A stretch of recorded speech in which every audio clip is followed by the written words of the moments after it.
Hello friends, எல்லாருக்கும் வணக்கம். இன்றைக்கி நம்ம நிக்கிஸ் கிச்சனில் சூப்பரான ஒரு தோசை தாங்க பார்க்க போகிறோம். என்னென்னா அடை தோசை.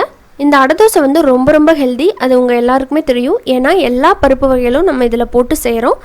புரோட்டீன் ரிச் தோசைன்னு கூட சொல்லலாம். இந்த தோசையை எப்படி பண்ணுறது அப்படிங்கிறத இன்றைக்கி நான் உங்களுக்கு செஞ்சு காமிக்க போகிறேன். மாவு வந்து கரெக்டான ப்ரொசீஜரில் எப்படி அரைக்கிறது, தோசை நல்லா கிறிஸ்பியாகவும் நல்லா சாஃப்டாகவும் எப்படி சுடுறது அப்படின்னு பார்க்கலாமா? வாங்க வீடியோக்குள்ளே போகலாம். அடை தோசைக்கு மாவு அரைக்கிறதுக்கு 1 டம்ளர் இட்லி அரிசி. நீங்கள் எந்த கப்பில் அளவெடுத்தாலுமே நான் சொல்கிற மெஷர்மெண்ட் வந்து கணக்கு பண்ணிக்கோங்க. நான் வந்து 1 டம்ளர் வந்து இது 200 ml பிடிக்கும். அதில் 1 டம்ளர் வந்து இட்லி அரிசி எடுத்திருக்கேன். அதோடவே அதில் 1/2 டம்ளர் வந்து துவரம்பருப்பு,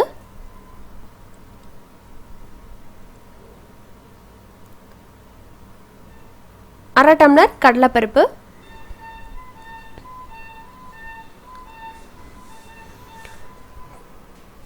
1/4 டம்ளரோட கொஞ்சம் அதிகமாக உளுந்து பருப்பு வந்து இந்த அடை தோசைக்கு அதிகமாக சேர்க்க தேவையில்லை. அப்புறமா 1/4 டம்ளர் வந்து பாசிப்பருப்பு. எல்லாத்தையுமே நம்ம சேர்த்துடலாம்.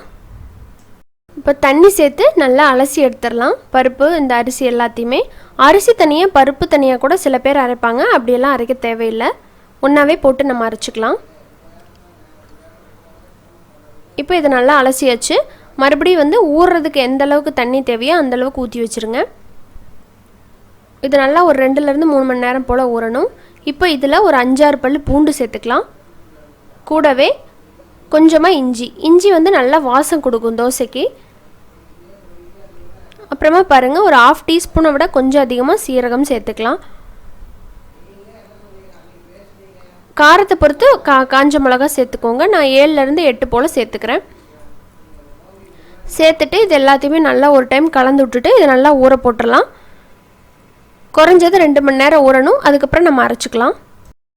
இப்போ ஒரு 3 மணி நேரம் ஆயிருக்கு. பாருங்கள், பருப்பெல்லாம் நல்லா ஊறி வந்துருச்சு.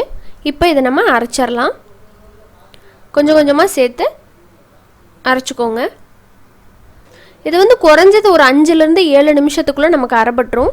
லைட்டாக தரதரன்னு இருக்கிற மாதிரி தான் இதை அரைச்சிக்கணும். நம்ம நைஸாக அரைக்கக்கூடாது, அதனால் டக்குன்னு அரைப்பட்டுரும். இதில் ஒரு 2 சிட்டிகை அளவுக்கு பெருங்காயத்தூளும் ஒரு 1/4 டீஸ்பூன் மஞ்சத்தூளும் சேர்த்துக்கலாம். நம்ம இதில் பருப்புலாம் போட்டிருக்கிறதுனால பெருங்காயத்தூள் வந்து அவசியம் சேர்த்துக்கோங்க. அப்போ தான் டைஜஷனுக்கு நல்லா ஹெல்ப் பண்ணும். அடுத்ததாக நான் இதில் வந்து வெங்காயம் சேர்க்க போகிறேன். வெங்காயத்தை வந்து இப்படியே சேர்த்தா வந்து கிரைண்டரில் அரைப்படறதில்ல.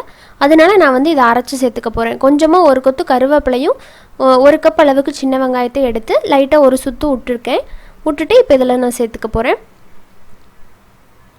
வெங்காயத்தை வந்து எல்லாமே மாவு தோண்டி அரைச்சி வச்சதுக்கப்புறம் கட் பண்ணி சேர்த்து தோசை சுடுவாங்க. ஆனால் எங்கள் வீட்டில் வந்து வெங்காயத்தை எடுத்து வைப்பாங்க. அதனால் நான் முதல்ல இருந்தே வந்து வெங்காயத்தை இப்படியே இந்த மாவோடவே போட்டு அரைச்சிருவேன்.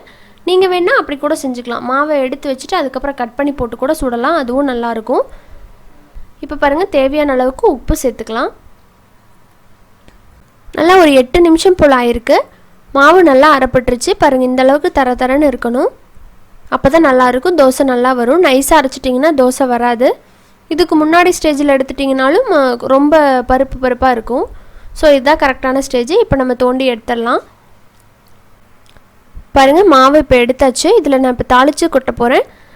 தாளித்து கொட்டி எல்லாருமே செய்ய மாட்டாங்க, ஆனால் தாளித்து கொட்டி செஞ்சால் ரொம்ப நல்லாயிருக்கும். தோசை வாசமாக இருக்கும். எங்கள் அம்மா இப்படி செய்வாங்க, அதனால் நான் இதை ஃபாலோ பண்ணுறேன். அதுக்கு ஒரு தாளிப்பு கரண்டியில் ஒரு 2 ஸ்பூன் அளவுக்கு எண்ணெய் சேர்த்துருக்கேன். எண்ணெய் சூடானதும் 1 டீஸ்பூன் கடுகு போட்டிருக்கேன். இப்போ கடுகு வெடிக்கட்டும். பாருங்க, கடுகு பொரிஞ்சதும் இதில் ஒரு 1/2 டீஸ்பூன் போல் சீரகம், அதையும் சேர்த்துடலாம். சீரகம் வந்து நல்லா வாசம் கொடுக்கும் இந்த மாதிரி தாளித்து தோசையில் சுட்டிங்கன்னா. அப்புறமா பாருங்கள், 1 கப் அளவுக்கு முருங்கை எல்லாம் எடுத்திருக்கேன், முருங்கைக்கீரை. அதை வந்து இதில் போட்டுறேன்.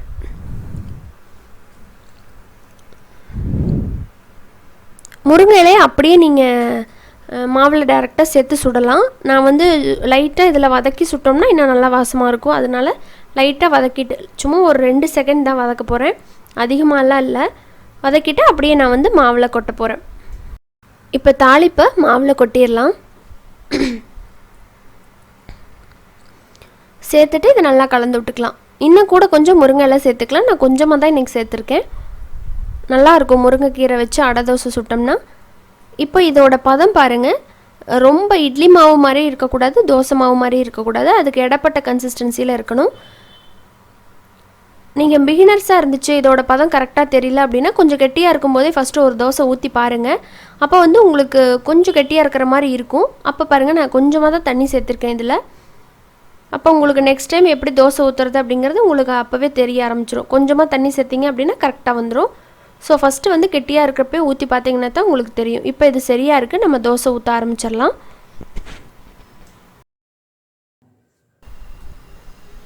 இப்போ கல் சூடாகிடுச்சு, நம்ம தோசை ஊற்றிடலாம்.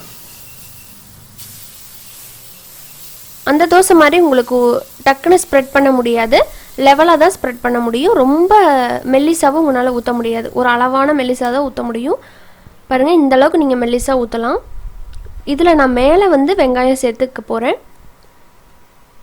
வெங்காயம் வந்து மாவு அரைச்சதுக்கப்புறம் சேர்த்து பண்ணால் தான் நல்லா வாயில் கடிப்படும் போது நல்லாயிருக்கும். நான் முதவே போட்டு அரைச்சதுனால இப்போ கொஞ்சமாக மட்டும் வெங்காயம் வந்து மேலே தூவி செஞ்சுக்க போகிறேன்.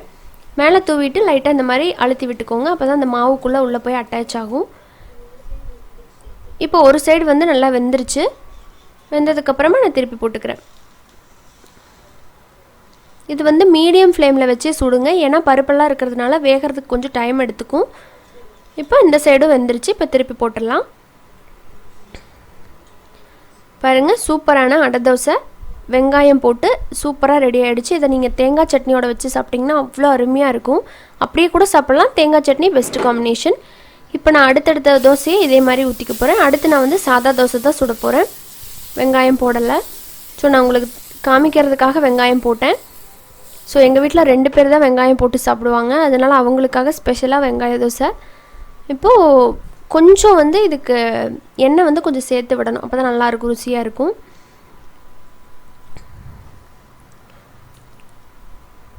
வேகிறதுக்கு வந்து எப்படி ஒரு 3லேருந்து 4 நிமிஷம் போல் ஆகும். பாருங்கள், வெந்துருச்சு. திருப்பி போட்டுடலாம். சூப்பராக வருங்க. இந்த மெஷர்மெண்ட்டில் சுட்டிங்கன்னா நல்லா கிறிஸ்பியாகவும் நல்லா சாஃப்டாகவும் வரும். ட்ரை பண்ணி பாருங்கள் மறக்காமல் இந்த அடை தோசையை. அவியல் நல்லாயிருக்கும் அதோட வச்சு சாப்பிட்றதுக்கு. நான் இந்த ரெசிபி இன்னும் போடலை, கண்டிப்பாக சீக்கிரமாக போஸ்ட் பண்ணுறேன்.